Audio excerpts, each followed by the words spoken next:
গরিবেরা ইফতারি খাইতে পারে না, বাচ্চাগুলো কিন্তু কাঁদছে।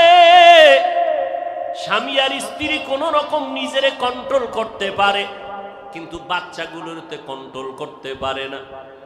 ইফতারির সময় কার ঘরে না মোবাইল আছে? সবার ঘরে অ্যান্ড্রয়েড মোবাইল। ইফতারির ছবি টবি বাচ্চাগুলো দেখা কয়, আম্মু আমার এইটা খাইতে মনে চায়, ওইটা খাইতে মনে চায়। মা কান্না করে বলে, বাবা অপেক্ষা করো, তোমার বাবায় কামাই করে যদি আনতে পারে তো দিতে পারো। বাবায় যখন রোজা রইয়া সারাটা দিন কষ্ট করে ঘরে আসছেন, বলে বাচ্চাগুলো এই জিনিস খাওয়ার জন্য কান্না করেছে। বাবাও কাঁদে, আল্লাহ এমন গরিব বানাইছো, সন্তান আমার চোখের পানি ধরে রাখতে পারি না রে মালিক। বড় লোকেরা কত খাইয়া ফালাইয়া দেয়, তারপর আমগো গরিবের দাওয়াত দেয় না। আমাদের বাচ্চাগুলোরে কিছুই দেয় না, একটা জামা কাপড় দিতে চায় না, যাও দেয় তাও থার্ড ক্লাসের কাপড়। ঈদ চলে যাইতেছে, একটা ভালো জামা দিতে পারি না, কাপড় দিতে পারি না। রমাজান তোমাকে শিক্ষা দেয়, ও বড় লোকেরা গরিবের হক আদায় করো। থার্ড ক্লাসের কাপড় দিয়া মানুষকে দেখাইও না তুমি ধনী। আমার মাওলার পক্ষ থেকে তুমি রহমত পাইবা না, বরকত পাইবা না। গোপনে গোপনে দিয়া দাও, দেখবা তোমার টাকা তুমি নিজে কেন, তুমি মইরা গেলে তোমার 10 বংশ খাইয়াও শেষ করতে পারবে না। গরিবের হক আদায় করার মাস এই রমাজান, শিক্ষা গ্রহণ করো। ও আল্লাহর বান্দারা, কত আরামে আমরা সাহারি খাই। অনেকে ভোর রাতে মন ভরিয়া পেট ভরে খানা খাইতে পারে না, বাজার করার টাকা নাই। ও ভাই, কর্মচারীর টাইম মতো বেতনটাও পায় না, দেয় না। ও আল্লাহর বান্দারা, কি রমাজান তোমাকে শিক্ষা দিল, আল্লাহর ভয় তাকওয়া অন্তরে জমা করে নাও। ওই গরিবের খাওয়াইলে ও তোমার জন্য দোয়া করবে। ও ভাই, হাদিস কি শুনো নাই? নবী বলেছেন গরিবেরা ধনী লোকের 500 বছর আগে জান্নাতে যাবে। এজন্য নবী বলেন, আমি গরিবের বেশি ভালোবাসি। ও আল্লাহ, তুমি আমার এই গরিবের সাথে জান্নাত দিও। আমি গরিবের বড় মোহাব্বত করি, আমি এতিমের বড় মোহাব্বত করি, কারণ আমি এতিম, আমার মা নাই, আমার বাবা নাই। আল্লাহ আমার নবীর এতিম বানাইয়া বুঝাইছে, নবী এতিমের দুঃখ কত। খন্দকের যুদ্ধ, নবী পরীক্ষা খননে লেগে গেলেন। সাহাবায়ে কেরাম কাজ করে, গর্ত খনন করে, পাথরওয়ালা জমিন, ঠাডা ভাঙ্গা রৌদ্র, নবী নিজেও কাজ করতেছেন। যেই নবীর শরীরের মধ্যে মশা মাছি পড়া হারাম, সেই নবী কাজ করতেছেন। ও নবীর উম্মতেরা, এবার কিছুক্ষণ পর একদল সাহাবায়ে কেরাম নবীর সামনে দাঁড়াইলেন। নবী গো, কাজ করতে পারি না, ক্ষুধার তৃষ্ণা সইতে পারি না। জামাটা উঠাইয়া নবীরে দেখাইতেছেন, নবী ক্ষুধার কারণে একটা পাথর পেটের মধ্যে বেঁধে রাখছি, তারপরও কাম করতে পারি না, কষ্টের কাম। নবী বলে, তোমরা কি ভাবছো আমি বুঝি আরামে খাইয়া তোমাদের কষ্ট দেই? মায়ার নবী, দয়ার নবী, রহমতের নবী জামা মোবারকটা উঠাইয়া কয়, দেখ তোমরা ক্ষুধার কারণে পাথর পেটে বেঁধেছো একটা, আর আমি নবী পাথর বেঁধেছি 2টা। নবীর এই কাহিনী দেখা কান্নার আওয়াজ। দো জাহানের সরদার আমার মায়ার নবী না খাইয়া কষ্ট করে 2টা পাথর বেঁধেছেন। একটু পার্শ্বে এক সাহাবীর ঘর, দৌড়াইয়া গিয়ে কয়, বিবি ঘরের মধ্যে কোনো খানা আসেনি? বলে সামান্য আটা আছে, একটা বকরির বাচ্চা আছে, 2-3 জন খেতে পারবে মতো। দৌড়াইয়া গিয়া কয়, মায়ার নবী গো, আপনি না খাইয়া কষ্ট করবেন মেনে নিতে পারি না, আসেন আমার ঘরে দাওয়াত নেন। কানে কানে কয়, 3-4 জনের খানা আছে, নবী আপনি সহ আসেন, ফেলাস করবেন না, প্রচার করবেন না। নবী সাহাবীর কথা শুই না, উঁচু কণ্ঠে বলে শত শত সাহাবাদের সামনে আসো, ওর বাড়িতে দাওয়াত, চলো আমরা তার বাড়ি যাব, রেডি হও। সাহাবীর উঠাছেনি মাত্র 2-3 জনের খানা, নবীকে বললাম গোপনে, কিন্তু নবী সবাইরে দাওয়াত দিলেন, শত শত সাহাবা। আচ্ছা ওটা বুঝেন না, এই মার্কেটে যান, শপিং মলে যান, দেখবেন সেখানে বহু শাড়ি পরা, প্যান্ট শার্ট পরা মানুষ দাঁড়ানো। এই কেউ আবার এভাবে হাত নাড়ায়, কেউ আবার এভাবে আঙ্গুল দিয়ে ডাকে, আইয়েন, খবর আছে কি? ডাকে না? ডাকে না? না মানুষ নেই, ওর ভিতরে রুহু আছে।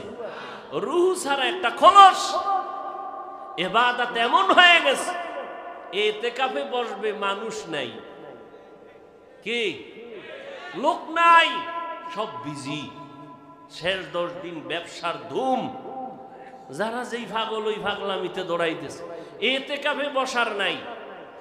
কই ভাইবে লোক ধৈর্য টৈর্য দেখছে যে একটা লোক আছে বেশি হাঁটতে পারে না, অসুস্থ, এটা ঘরে হইয়া থেকে লাভ কি, হে নাই হইয়া থাক, ঠিক নি? এইবার কানা এমনি হুমু না, ঘরে হইলে তোমার ইয়ে ভোলা দেখমু, কানা কিছু টাকা দিন, কত যাওয়া যায়, ঠিক নি? ওজন গেছে বিশাল এক বোখারির মতো ল্যাপটপ নিয়ে ঢুকছে মসজিদে, সারাটা দিন ওই মোবাইল নিয়ে বইরে থাকে, না কোরআন শরীফ পড়তে জানে না কিছু জানে, এরে নিয়ে মসজিদে এক কোনায় ফেলায় রাখছে, বাস ইতিকাফ, টাকা দিয়ে বসা। ওরে ইতিকাফে তো বসবে যুবকরা, যারা ইবাদতের শক্তিওয়ালা, কোরআন পড়নেওয়ালা, ওই 10 দিনে কমপক্ষে 1 খতম দিবে, সারা রাত ইবাদতে কাটাবে, গোটা এলাকাবাসীর জন্য কলিজা ভরে দোয়া করবে। হায় হায়, আল্লাহ হেদায়েত দান করুন। একটা হলো নামাজ আর একটা হলো কোরআনের তেলাওয়াত। দেইখা দেইখা কোরআন পড়লে সওয়াব বেশি। এই কথা কয় না যুবকেরা, কি ঠিক? এই জন্য তারাবির ভিতরে দেইখা পড়ছে বরিশাল। হ্যাঁ, চিন্তা করেন, তাও কি কোরআন শরীফ দেখছে, মোবাইল মোবারক। মাওলার ধরা বড় কঠিন, কয়দিন আর চালাকি, এই বাতেলেরা যত চালাকি করুক আগাইতে তো পারে না। কেন? আল্লাহর কোরআনের একমাত্র টিপস, যা আল হক ওয়া যাহাকাল বাতিল, এ জমিনে যতদিন হক থাকবে বাতিলের খাওয়া নাই। এই বাতিলের আঙ্গ পিছে লাগছে কেন জানেন? ওদের চালাকি বাজারজাত করতে পারে না। কেন? বাজারজাত করতে তো আর আমগো কাছে আসে না, ওরা সাধারণ মানুষের কাছে যায়।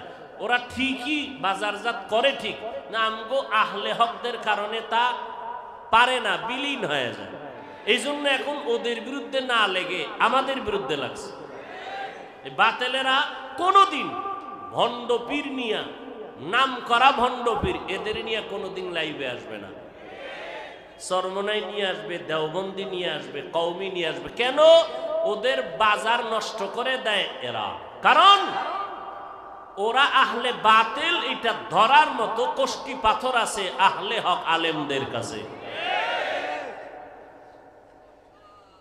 ভাইরা আমার, যতই প্রপাগান্ডা ছড়াক না কেন, আল্লাহর কোরআনের ঘোষণা সূরা বনী ইসরাঈলে আল্লাহ বলেন, হক যখন আসবে বাতিল পালাবে, বাতি যখন জ্বলবে অন্ধকার দূর হয়ে যাবে। আহলে হকরা যতদিন ময়দানে থাকবে, যেখানে যেখানে কদম লাগাইয়া বয়ান করবে, এরা আহলে হকের বাতি জ্বলবে। আমগো যেখানে ঢুকাও, যেখানে যেখানে হকের বাতি জ্বালায় দিবা, ওখানের পরিবর্তন চলে আসবে ইনশাআল্লাহ।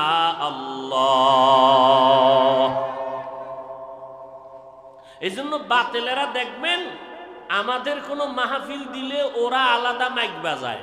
কেন? ওদের লোকগুলো যেন আমাদের প্রোগ্রামে আসতে না পারে, কারণ জানে আসলেই কাইত। ওই যে সেদিন কোথায় বয়ান করলাম, ওই যে হবিগঞ্জ আমাদের আশরাফি সাহেবের বাড়ি, হিন্দু সহ বেদাতি যারা মিছিল করছে, সাইনবোর্ড ভাঙছে, এরা বয়ান শুনে কয় নবীর, এদের হিসাব আছে হ্যাঁ হেরে কয় নবীর মোহাব্বতের বয়ান এত সুন্দর তো বলল, খারাপ তো কিছু বলে নাই। পিসাব কয় এত ভালো ভালো না। কি পরিমাণ বাতেল চিন্তা করেন। এখন ওদের লোক চিন্তায় পড়ে গেছে, না এই ধান্দাবাজের কাছে থাকা যাবে না, যেখানে গেলে একটু কান্না আসবে, যেখানে গেলে একটু আমল বাড়বে, যেখানে গেলে একটু আখেরাতের কথা স্মরণ হবে, এখানেই আমরা যাব। যত বিরোধিতাই করো, বিরোধিতা করাটাও আমাদের জন্য রহমত। আবু জাহিল্লা ঘুরে, এই মোহাম্মদের কাছে যাবি না কেন? পাগল কুম্মা, এতদিন আলামিন কইয়া হঠাৎ করে পাগল কও কেন? এবার সবাই কেনা ভালো মানুষটা পাগল হয়ে গেছে, তাহলে দেখতে যাওয়া দরকার। দেখছেননি আমগো গ্রামের ভাষায় কয় না, সাকু নাড়া দিস না, তো যখন মনে করাই দিস এটা আরো ঝাঁকাঝাঁকি শুরু করছে, বুঝেন নাই? সবাই যখন দেখতে যায়, রহমতের নবীর চেহারা দেখা মাত্র কলিজা ঠান্ডা হয়ে যায়। বুঝেন নাই? এই কথা কখন বলবো? আবু জাহিল্লা বড় পণ্ডিত আনছে মোহাম্মদের মন্ত্র বন্ধ করার লেগে, সেই ইয়ামান থেকে। হেরে যখন এনে বসাইছে, এবার নবীরে খবর দিছে। নবী যখন আসতেছে, নবীর তামান্না কি, আমারে আবু জাহাল ডাকছে কেন? বোধহয় কালেমা বলবে। কি এর কালেমা? এখন আবু জাহাল বসে আছে, ওদিকে সেই পণ্ডিত সেও বসে আছে। মোহাম্মদের চেহারা দেখা মাত্র চেহারা থেকে দাঁড়ায় গেছে। আবু জাহিল কি বউ আবার বইছে। নবী যত কাছে আয়, ওর মধ্যে কম্পন, আকর্ষণ, মোহাব্বত আবার ভয়, মোহাব্বত এবং ভয়। আহলে হক এদের কাছে গেলে এক তো যাওয়ার জন্য দিল কাঁদবে, কিন্তু কাছে যাইতে ভয় লাগবে। খাটি আল্লাহ, কাছে যাইতে ভয় লাগবে, কিন্তু না যাইয়াও দিল শান্ত হবে না। কেন যাইতে ভয় লাগবে? এর বিভিন্ন কারণ আছে। আল্লাহওয়ালার আমল, রুহানি পাওয়ার, সেই তুলনায় আমি দুর্বল। আমি কেমনে কাছে যাই? ভয় ভিতর থেকে আসে, আবার মোহাব্বত আসে। এর কারণেই তো একটু কান্না করছি, এর কারণেই তো একটু টুপিওয়ালা হয়েছি, এর বয়ানেই তো আমার কলিজার ভিতরে জান্নাতের মোহাব্বত আসছে। বুঝেন কিছু?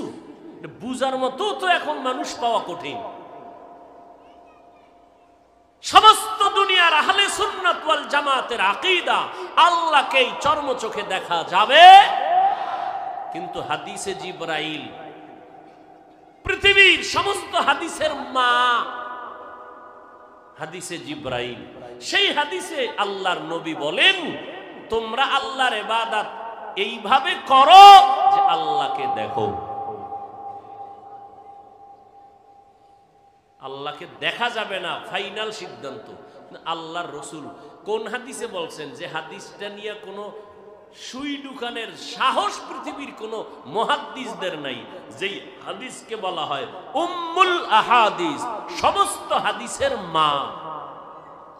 ওই হাদিসে নবী কয়, আনতা আবুদাল্লাহা কাআন্নাকা তারাহ, তোমরা এমন ভাবে আল্লাহর ইবাদত করো যেন তুমি আল্লাহকে দেখো। আল্লাহকে দেখে দেখে ইবাদত করো। আল্লাহকে তো দেখাই যাবে না, নবী কি কইলেন? আর দেখবো কি? আল্লাহর তো কোনো আকার নাই, লাহান নাই, আওয়াজ নাই। এই মারেফত বুঝবে যে সে রুহানিয়াতের দরজা দিয়া ঢুকতে পারবে, এছাড়া সম্ভব না। ভাইরা আমার, কি কথা বলতেছিলাম? আল্লাহ পাক রব্বুল আলামিন রমাজানুল মুবারকে কোরআন অবতীর্ণ করেছেন একত্রে। অথচ আমরা সবাই জানি, মুসলমানের সবাই জানা স্পষ্ট কথা, চূড়ান্ত সিদ্ধান্ত, আল্লাহর কোরআন নবীর কাছে আসতে সময় লাগছে কত? কথা বলেন। 23 বছর। 23 বছর সময় লাগছে। অথচ আল্লাহ বলে আমি একত্রে নাজিল করছি, ইন্না আনজালনাহু ফি লাইলাতিল কদর, আমি কদরের রাত্রে পুরো কোরআন একসাথে নাজিল করেছি। এটাও সত্য, এবং 23 বছরে আসছে, এটাও সত্য। সমাধান কেমনে হবে? সমাধান হতে হলে তরজমায় হবে না, তাফসিরে হবে না, খাঁটি আল্লাহওয়ালা আহলুল্লাহ মুত্তাকিনদের পরামর্শ এবং তাদের দর্শন, তাদের থিওরি ফলো করতে হবে। আল্লাহকে দেখা যাবে না। বুখারী শরীফ এবং বড় বড় হাদিসের কিতাব, হাদিসে জিবরাইলে আল্লাহর নবী বলতেছেন, আল্লাহকে দেইখা দেইখা সিজদা দাও, আল্লাহকে দেখে দেখে নামাজ পড়ো, কোরআন পড়ো। এর ব্যাখ্যা কি দিবেন আপনি? ভাইরা আমার, মারেফত বুঝে না, বুঝতেও চায় না। ভাইরা আমার, কোরআন নাজিল হলো রমজানে, অতএব এই মাসের বড় আমল হলো কোরআনের তেলাওয়াত। আজকে রোজা কয়টা? আহা, কোরআন শরীফ কয় পড়া পড়ছেন খবর নাই। আল্লাহ নিজে আলিফ আলহামদু থেকে শুধু পড়বেন, পড়তে পড়তে পড়তে পড়তে 1 পৃষ্ঠা 2 পৃষ্ঠা 1 পাড়া 2 পাড়া করে পড়ে যাবেন। এই কপাল তো নাই। ওই তারাবির নামাজের মাধ্যমে যে রোজা একটা খতম দিবেন, এই কপালও অনেকের নাই। 1 নাম্বার কপাল নাই কেন? 8 রাকাত যারা পড়ে, এরা তো পুরা 20 রাকাতের তেলাওয়াতের পায় না। কোথাও যদি আলাদা খতম পড়ে কিনা তা তো জানা নাই। দ্বিতীয়, যারা তারাবি পড়ে না, এরা কেমনে পাইবে? রমজানের ভেতরে তেলাওয়াত, কোরআনের তেলাওয়াত কমপক্ষে একটা খতম দিবেন। যারা পারেন না শিখবেন। মাওলার কোরআন শিখতে 20 দিন লাগে। কয়দিন? 20 দিন। তারাবির পর 1 ঘন্টা সময় দেন। যদি বলেন পারি না তো ফজরের নামাজ পড়ে 1 ঘন্টা দেন। যদি বলেন নাই তো জোহরের পরে 1 ঘন্টা দেন। 20 দিনে কোরআন শিখে ফেলবেন ইনশাআল্লাহ। পারি না কয়া কিন্তু পিডা ডবল হইব, খেয়াল রাখেন। নামাজ ভঙ্গের যত কারণের মধ্যে বড় কারণ, কেরাত অশুদ্ধ হলে নামাজ হবে না। সাবধান। দ্বিতীয়, তারাবির নামাজ রমজানের একটা বড় আমল।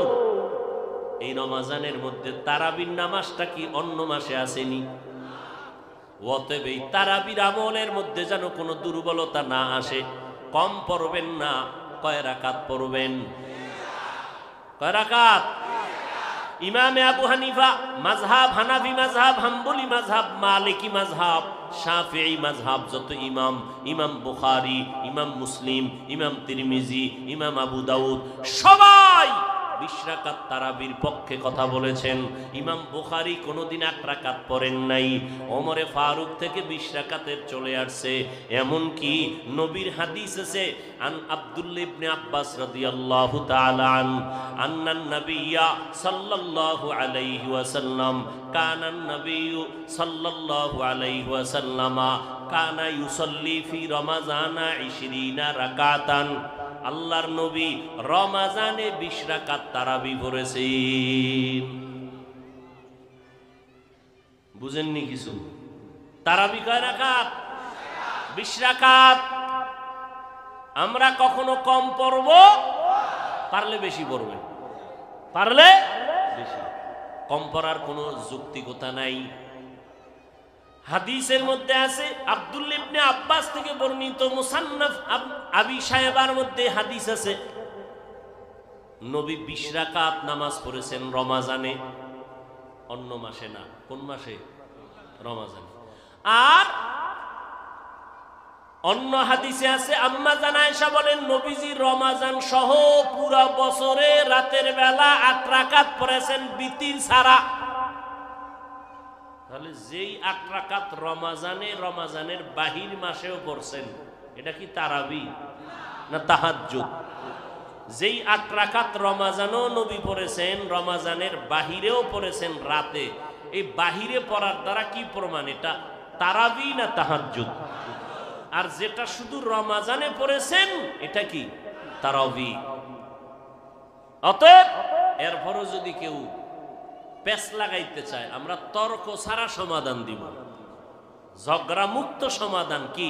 কোনো তর্ক নাই। তুমি 8 রাকাতের উপরে যখন পাক্কা রেডি হয়ে গেছো, তোমার মাথা ঠান্ডা হবেই না, তো তোমার শুধু মাথা ঠান্ডার জন্য তোমাকে সাপোর্ট দিলাম। কি? তোমার 8 রাকাত তারাবি আমি পড়লাম, বাকি 12 রাকাত নফল হিসাবে পড়লাম। এক নফলের দাম একটা ফরজের সমান। এই রমাজানে পড়ব না তো কোন মাসে পড়ব? তর্ক আছে? এই মাথা গরম জাগইছে, 8 রাকাত নিয়া তোমাকে মাথা ঠান্ডা করার জন্য মেনে নিলাম তারাবি 8, বাকি 12 কি? বলেন, বাকি 12 রমাজানের এক নফলের দাম কত? ফরজের সমান। অতএব আল্লাহর মোহাব্বতে ইবাদত রমাজানে কম হবে না বেশি? তাহলে রমাজানের বড় আমল কোরআন তেলাওয়াত, তারপরে বড় আমল তারাবির নামাজ, যেটা অন্য মাসে নাই। অতএব 20 রাকাত তারাবির দ্বারা হাফেজ সাহেবের তেলাওয়াতে কলিজা ঠান্ডা হয়ে যায়। 1 পারা কোরআন, 1.5 পারা কোরআন পড়ে খতম কোরআন পড়তে পারবো পুরা রমাজানে। অতএব এই পরিবেশ আমি ঘরে কায়েম করতে পারি না, এই পরিবেশ পাইয়াও আমি ছেড়ে দিব। এটা আমার আল্লাহর মোহাব্বতের পরিচয় হতে পারে। আর কোনো ঝগড়া আছে? কোনো ঝগড়া নাই। আজকে থেকে পিছনে যারা পড়েন নাই, আজকে থেকে অবশ্যই তারাবি পড়বেন। নাম্বার 2, যারা কম পড়েছেন পুরা 20 রাকাত পড়বেন ইনশাআল্লাহ। তৌফিক দান করেন। এরপরে রমাজানের রোজার আমল। আল্লাহর নবী বলেন, আল্লাহ আমাকে বলেন আমি 700 গুণ বাড়ায় দিব, তবে রোজা না। রোজা আমার জন্য, আর এর পুরস্কার আমি নিজ হাতে আমার কুদরতে আমার রোজাদারকে দিব। রোজা শুধু না খাইয়া থাকার নাম না, বরং রোজা হলো গুনাহমুক্ত জীবন গড়ার নাম। এবং এই 1 মাসের রোজা দ্বারা পুরা বছরকে কন্ট্রোল করতে হবে 1 মাস দিয়া। এই 1 মাসের রোজা আপনার আমার জন্য মাইল ফলক। আগামী 11 মাস আমি কেমনে চলব? এখন আপনারা রোজা রাখছেন, আসরের নামাজের পরে ক্ষুধা বেড়ে যাবে। ক্ষুধা লাগবে না? লাগবে। ক্ষুধাও আছে, পিপাসাও আছে, পানিও সামনে রেডি, খানাও রেডি, এরপরও কেউ খাইবেনি। ওরে একা একা রুমের দরজা লাগাইয়া খানাও রেডি, পানিও আছে, ক্ষুধাও আছে, এরপরও খায় না কেন? বলে আল্লাহর বিধানে এখন খাওয়া হালাল না হারাম? হারাম। খানা হালাল, খাওয়া 11 মাসে আদায় করতে হবে। অন্য মাসেও যদি খানা সামনে দেখেন, ক্ষুধাও আছে, তারপরও খাইবেন না। খাওয়ার আগে রমাজানের সবক আদায় করবেন। আল্লাহর বিধান মতে দেখবেন খানাটা হালাল নাকি হারাম। খানাটা হালাল নাকি হারাম দেখবেন। এই রোজাই হলো সিয়াম সাধনা। এক সাধনায় চলবে 11 মাস। এক সাধনায় 11 মাস। এখানে আর একটা কি সাধনা? কয় বড় লোক গরিবের কষ্ট বুঝে না। রোজা রাইখা কষ্ট বুঝো, গরিবেরা না খাইয়া কেমনে কষ্ট করে। গরিবেরা না খাইয়া কি পরিমাণ কষ্ট করে। অতএব তুমি তার কষ্টের ভাগাভাগি করে সহযোগিতা করো। ও ধনীরা, রমাজানে আর কি শিক্ষা দেয়? গরিবের হক আদায় করো। ও গরিবেরা, গরিবের হক কেমনে আদায় করবা? ও আল্লাহর বান্দারা, আল্লাহ তোমাকে 100 টাকা দিয়া বলছেন, তোমার 97 টাকা 8 আনা, 2.5 টাকা গরিবের তোমার কাছে রাখলাম আমানত। যদি আমানত ঠিক রাখো, 97 টাকা তোমার, 2.5 টাকা গরিবের দিয়া দিবার সময় মতো। কোন সময়? ঈদের পরের দিন। কথা বলেন না কেন? ও ধনীরা, গরিবের 2.5 টাকা দিও। যদি লোভে পড়িয়া টাকাটা না দাও তোমার ৯৭ টাকাও হারাম। কথা ভালো করে বুঝেন। ৯৭ টাকা আটানা তোমারে মালিক বানাইয়া দিলাম, ২.৫ টাকা তুমি আমানত রাখছো এই জন্য। আমারে দিলা কেন? গরিবেরটা গরিবেরই দিতারে আল্লাহ না, গরিবেরই দিলে ধরে রাখতে পারবে না। তোমার হাতে দিলাম ৯৭ টাকা আটানা তুমি খাও, ২.৫ টাকা গরিবের দিয়া দাও।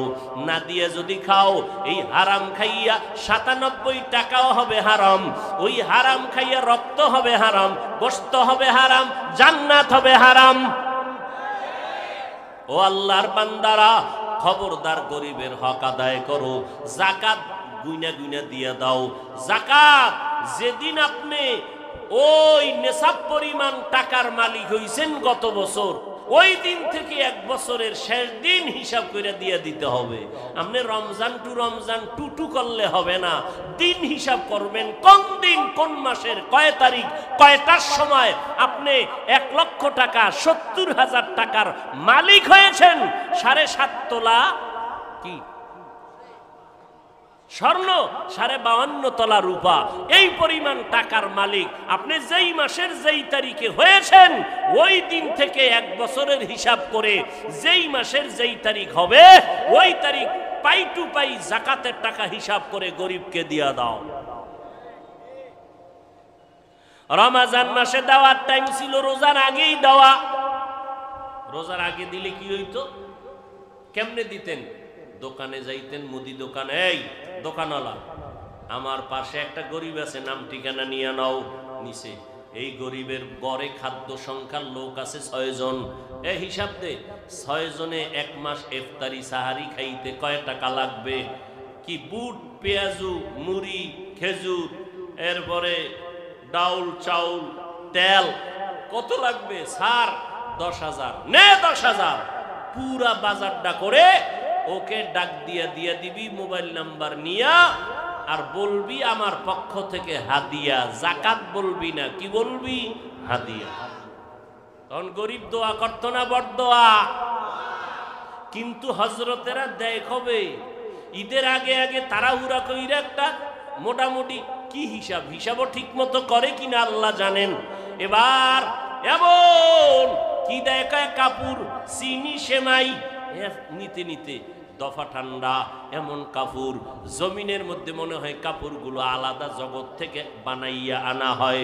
এই কাপড় ১২ মাসের মধ্যে কোনো কাপড়ের দোকানে পাওয়া। জনমের 3rd ক্লাসের কাপড়, ঠিক নেই? আবার দোকানওয়ালারাও সাইনবোর্ড লাগাইছে যাকাতের 3rd ক্লাসের কাপড় পাওয়া যায়।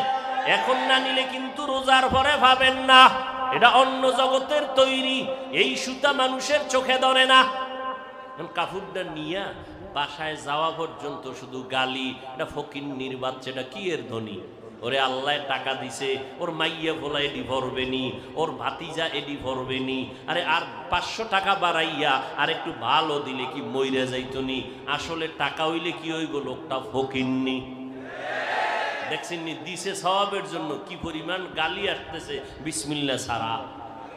দোয়া হয় না, বড় দোয়া।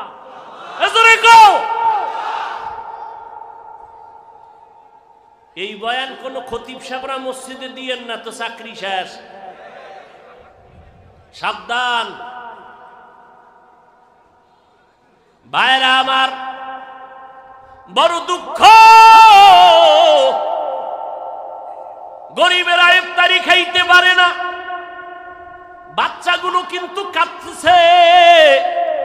স্বামী আর স্ত্রী কোন রকম নিজেরে কন্ট্রোল করতে পারে, কিন্তু বাচ্চাগুলোতে কন্ট্রোল করতে পারে না। ইফতারির সময় কার ঘরে না মোবাইল আছে? সবার ঘরে অ্যান্ড্রয়েড মোবাইল।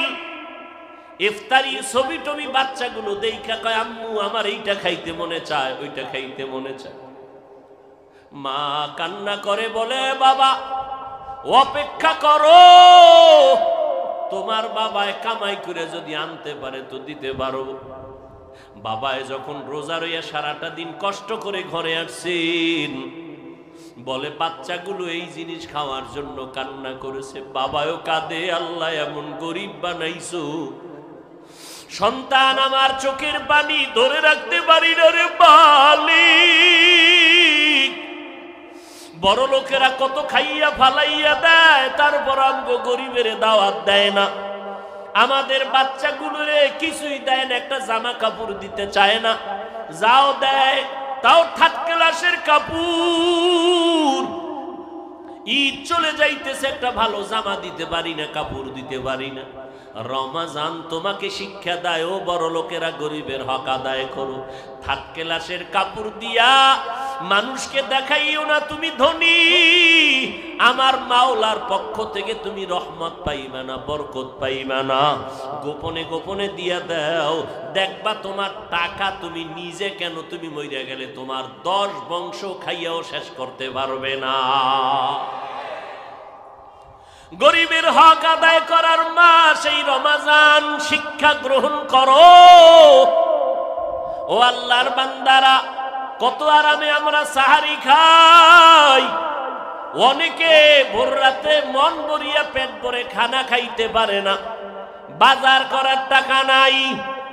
ও ভাই, কর্মচারীর টাইম মতো বেতনটাও পায় না, দেয় না।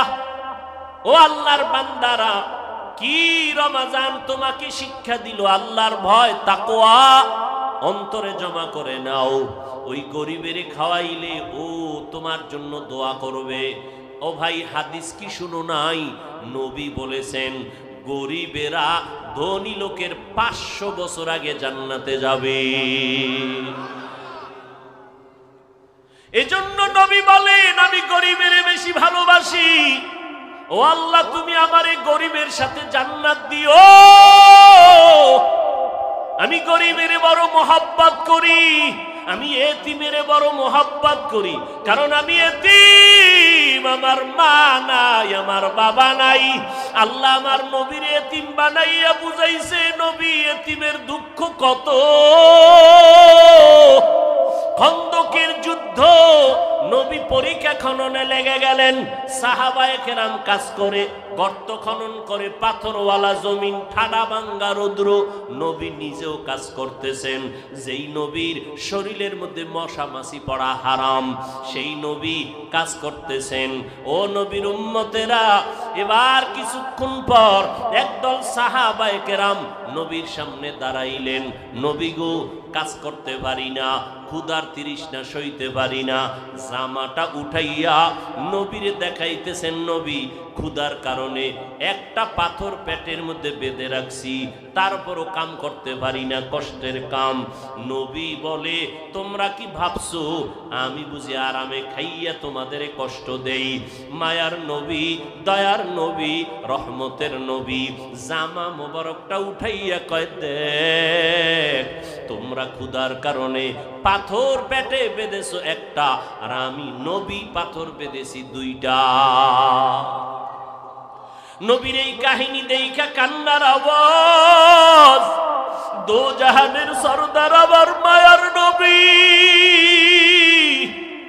না খাইয়া কষ্ট করে 2টা পাথর বেঁধেছেন। একটু পার্শ্বে এক সাহাবীর ঘর, দৌড়াইয়া গিয়ে কয়, বিবি ঘরের মধ্যে কোনো খানা আসেনি? বলে, সামান্য আটা আছে, একটা বকরির বাচ্চা আছে, 2-3 জন খেতে পারবে মতো। দৌড়াইয়া গিয়া কয়, মায়ার নবী গো, আপনি না খাইয়া কষ্ট করবেন মেনে নিতে পারি না, আসেন আমার ঘরে দাওয়াত নেন। কানে কানে কয়, 3-4 জনের খানা আছে নবী, আপনি সহ আসেন। ফেলাস করবেন না, প্রচার করবেন না। নবী সাহাবীর কথা শুই না, উঁচু কণ্ঠে বলে, শত শত সাহাবাদের সামনে আসো, ওর বাড়িতে দাওয়াত, চলো আমরা তার বাড়ি যাব, রেডি হও। সাহাবীর উঠাছেনি, মাত্র 2-3 জনের খানা। নবীকে বললাম গোপনে, কিন্তু নবী সবাইরে দাওয়াত দিলেন। শত শত সাহাবা দৌড়াইয়া গেছে আবার ঘরে। বিবি কয় মনটা বেজার কেন? কয় নবী তো না জানি আমারে বিপদেই ফেলে দিল নাকি। বলে কি? কয় আমি গোপনে নবীর কানে বললাম 2-4 জনার খানা আছে আসেন, কিন্তু মায়ার নবী ওপেনে বলে দিলেন শত শত সাহাবাদেরকে বলেন চলো দাওয়াত আমার বাড়ি। এখন কি করব? বিবি এমন বিবি, জেনারেটরটা বন্ধ করা লাগবে কেন? সমস্যা কি?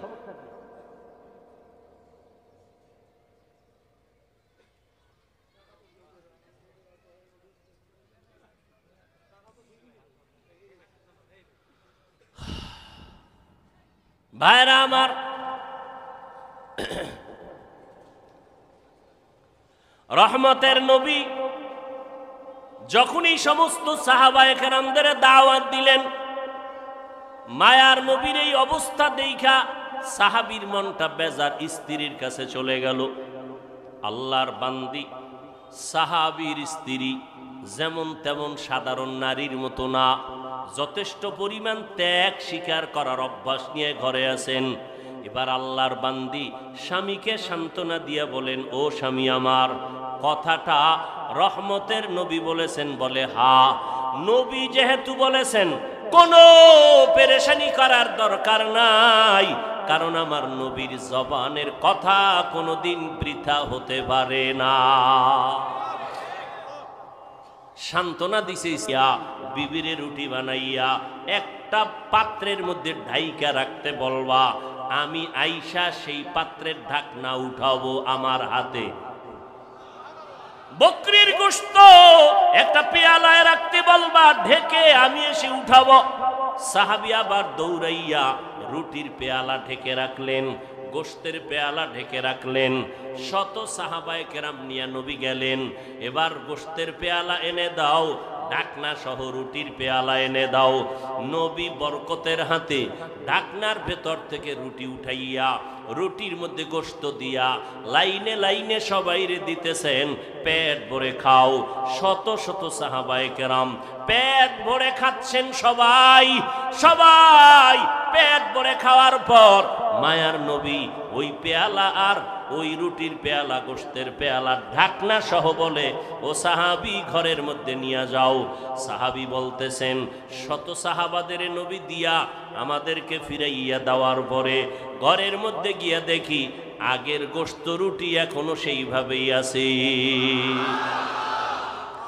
ইমামুল আউয়ালিন আল আখিরিন বহরে সদকা রহমাতাল লিল আলামিন। বরকতের খানা গরিবের দিবেন, গরিব দোয়া করবে, এই দোয়াটা আপনার কাজে লাগবে। গরিবের কলিজা ঠান্ডা করবেন, আপনার তো সম্পদ কমবে না মিয়া। গরিবের 5,000 দিলে আপনি গরিব হয়ে যাবেন, বড় লোকেরা তো কেন এত পেরেশানি করেন? গরিবের যত দিবেন ও আপনারটা খাইয়া আপনার জন্য দোয়া করবে, আল্লাহ আসমান থেকে আপনার সম্পদ বাড়ায় দিবে। গরিবের হক আদায় করেন ও আল্লাহর বান্দারা, খবরদার আর একজনেরটা পাওয়ার জন্য আর এক দল তাকায় থাকে, উল্টা পাল্টার হিসাব, উল্টা পাল্টা সব জায়গায় চলতেছে না। আল্লাহর মোহাব্বত নিয়ে সব কাজ করবেন। কেউ আবার বসে থাকে, মাইয়ার বাড়ির থেকে আমার ইফতারি আসবে, পোলার বাড়ি, এও ঝামেলা আছে না নেই? সব ভণ্ডামিতে ভরে গেছে দুনিয়া। ভাইয়েরা আমার, কেউ খুশি হয়ে দিল এটা আলাদা কথা, এইটা নিয়ে আবার কথা কেন? এটা নিয়ে আবার আড়ি কেন? রাগ কেন? অভিমান কেন? ভাইয়েরা আমার, অথচ নবীর ইসলাম কত সুন্দর। বিয়ার সময় ছেলের বাড়ি অনুষ্ঠান করবা না, মাইয়ার বাড়ি অনুষ্ঠান করবা না, খবরদার, কারণ মেয়েটাকে বাবায় কষ্ট করে লালন পালন করেছে। অথচ আজকে দেখা যায় অধিকাংশ ক্ষেত্রে আমার নারী জাতি অবহেলিত। আল্লাহ হেদায়েত দান করুন। নারীর অধিকার নিয়ে কত আইন, কত স্লোগান, কত কিছু, এরপরও নারীরা নির্যাতিত যৌতুকের মামলায়। যৌতুক নাই এমন একটা এলাকা আসেনি বাংলাদেশ? আরে কত বড় টুপিওয়ালা, আমি কিচ্ছু চাই না, কিচ্ছু চাই না। ভিতরে ভিতরে কয় এটা দিল না, ওইটা দিল না, এগো কি মানুষত্ব নাই, মানবতা নাই। আরে ওয়াজ সব গেছে গিয়া শেষ হইয়া। এই জন্য আমি মাঝে মাঝে বলি, কে কত বড় বুজুর্গ মাইয়া ভোলা বিয়ার সময় টের পাওয়া যায়। আল্লাহ হেদায়াত দান করুন। অতএব ভাইজানেরা, রহমতের 10 দিন চলে যাইতেছে, কি পরিমাণ রহমত অর্জন করতে পারলাম, গুনাহ থেকে নিজেরে কত দূর বাঁচাইতে পারলাম। আল্লাহর কাছে কান্না করেন। রমাজান কিন্তু হাসি আবার কান্না। ওমরে ফারুক কাঁদতেছেন, নবী বরদোয়া করেছেন, যারা রমাজান পাইয়া গুনাহ মুক্ত হতে পারলো না, নেক আমল করতে পারলো না, তাদের উপরে আল্লাহর লানত, ফেরেশতাদের লানত। আমার নবী বলেন তাদের উপরে ধ্বংস হোক। ও নবীর উম্মতেরা, এখনো যারা রোজা রাখতে পারেন না, তারাবি পড়তে পারেন না, রহমতের 10 দিন শেষ হয় নাই, আল্লাহর কাছে তওবা করেন। আল্লাহ, তুমি আমার হায়াতের